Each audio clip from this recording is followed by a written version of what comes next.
प्रथम गुरु कौन है? गुरु ब्रह्मा, ब्रह्म धन मां। वो मां गुरु है जिनके रग रग से रच करके, जिनके हड्डी मांस से रच करके विकास हुआ पेट में। कहां से आई सारी सृष्टि? मां से ही आई है ना। सारा संसार चींटी से लेकर हाथी तक जो भी है सब मां के उदर से ही आया है ना।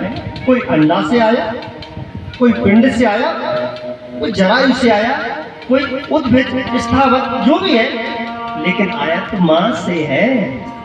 तो गुरु का तात्पर्य होता है शिक्षा देने वाला, अंधकार से प्रकाश की ओर ले जाने वाला। गु माने अंधकार, गु माने प्रकाश। तम सोना ज्योतिर्गमय, जो अंधकार से हमको प्रकाश की ओर ले जाए।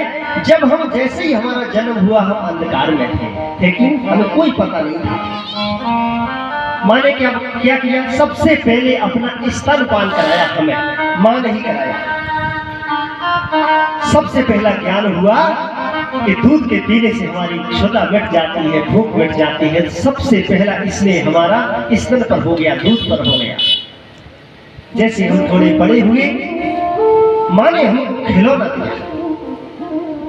संसार की सबसे अनमोल कोई वस्तु थी जीवन में तो वो खिलौना थी। उस खिलौना पे हम लड़ जाते थे जीवन में। हाँ।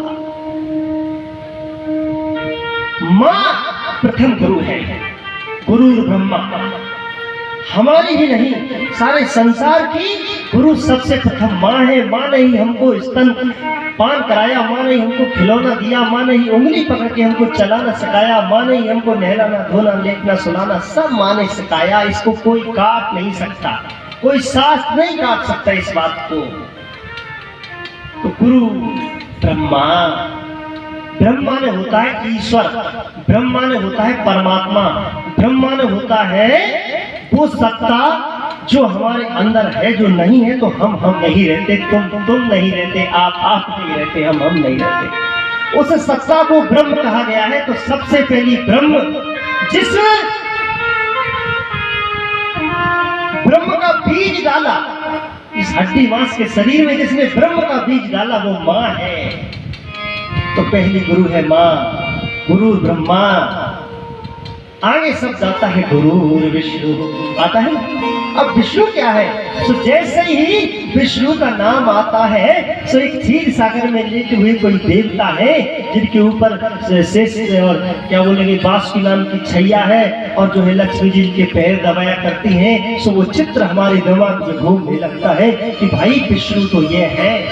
लेकिन इस श्लोक में उन विष्णु भगवान की कोई चर्चा ही नहीं हो रही है। क्या लिखा?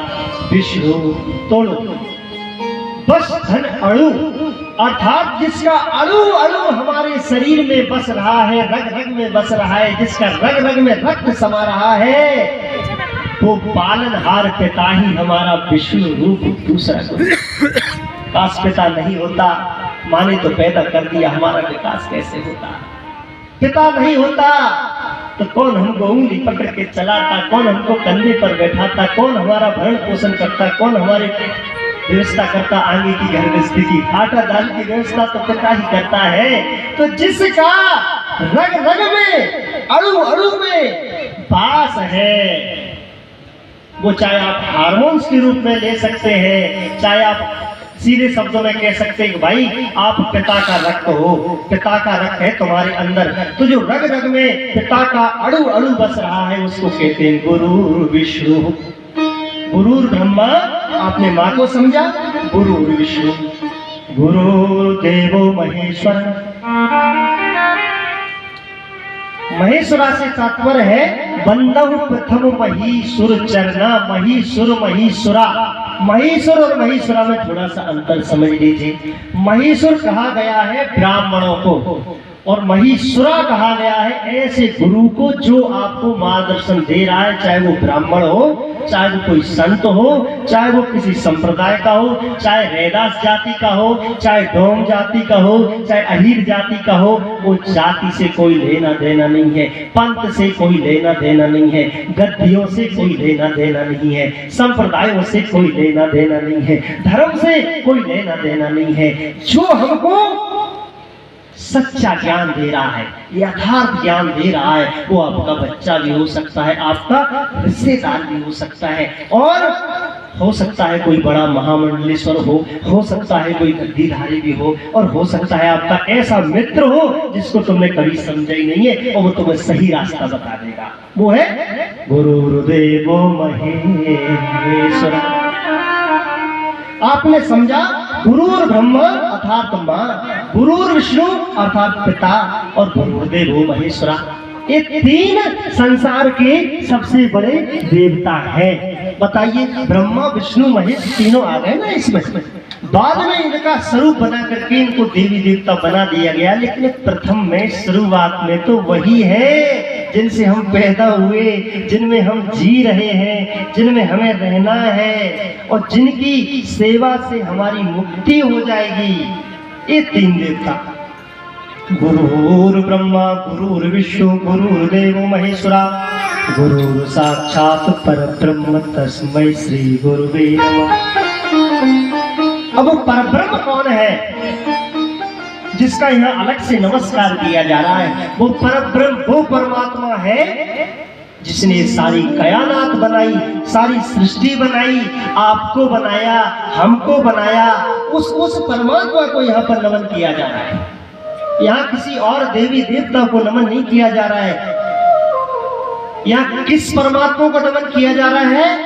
जो हमने नहीं बनाया। हाँ, समझ लीजिए, संसार में हजारों लाखों परमात्मा मनुष्य ने बनाए हैं। नाम मुझे गिनाने की जरूरत नहीं है, लगभग में 33 करोड़ तो साधु संत बताते हैं कि 33 करोड़ देवी देवता हैं। तो संसार में जितने भी देवी देवता मनुष्य ने बनाए हैं, यहाँ उस मनुष्य के बनाए हुए देवी देवता की चर्चा नहीं हो रही है। यहाँ चर्चा हो रही है उस परमात्मा की जिसने हमको बनाया है। सीधे शब्दों में समझ लीजिए, जो हमने बनाया है वो परमात्मा हो भी सकता, नहीं भी हो सकता। जिसने हमें बनाया है वो परमात्मा जरूर हो सकता है। उसकी खोज हमें करनी चाहिए। तो गुरुर् ब्रह्मा गुरुर् विष्णु गुरुर्देवो महेश्वरा, गुरु साक्षात् परब्रह्म तस्मै श्री गुरुवे नमः। अब मात्र अगर एक श्लोक का हम अर्थ इस प्रकार से यथार्थ की ओर से कर सकते हैं तो कितने सारे श्लोक हैं, कितनी सारी चौपाइयां हैं। अगर हम उनका अर्थ करने लगे तो आपकी दिशा केरल चली जाएगी, फिर आपकी दिशा सही दिशा में चली जाएगी, आपकी यात्रा सही दिशा में जाएगी। फिर आप अपने बूढ़े माता पिता का तिरस्कार नहीं करेंगे, आप प्रत्येक गांव में चले जाइए, ये नहीं कि यहीं, आप हर गांव में चले जाइए, आपकी बूढ़ी माताएं पुराने घरों में अकेली मिलेंगी। खुद रोटी बना रही होंगी, खुद अपने कपड़ों को धो रही होंगी, खुद अपने जो है व्यवस्था खुद कर रही होंगी। और जिनकी नाती है, नत बहू है, सारी व्यवस्था है, चकाचक रहते हैं। लेकिन माताएं और पिता बूढ़े कहीं बेड़ा में पड़े होंगे, कहीं एक कमरा दे देंगे अलग, जैसे श्री राम के नंदा रहते हैं अलग बेड़ा में पड़े रहते हैं। हाँ, तो सबसे पहली जरूरत है और सबसे बड़ी घटना यह है, जो जीवन की विशेष घटना है, वो ये है कि माता जी 4 बजे चली जाती है माँ के मंदिर में, जगदम्बा के मंदिर में, और उनको जल चढ़ाएंगी, वहां झाड़ू लगाएंगी और उनके पैर दाबेंगी, हाथ दाबेंगी। एक जगह की तो घटना है कि हाथ दबा से वो हाथ ही टूट गया मूर्ति का, कोई दबाएंगे तो टूट जाता है। हाँ जी, तो मेरा कहने का मतलब आपने समझ लिया है। 5 दिन से मुझे बोलने का अवसर उतना नहीं मिला, 5 दिन से अवसर नहीं मिला, थोड़ा सा मुझे अवसर मिला। मैंने निवेदन किया, निवेदन में मैंने ये हाथ जोड़ के विनती की, रहने दीजिए भैया, तो कि आप अपने माँ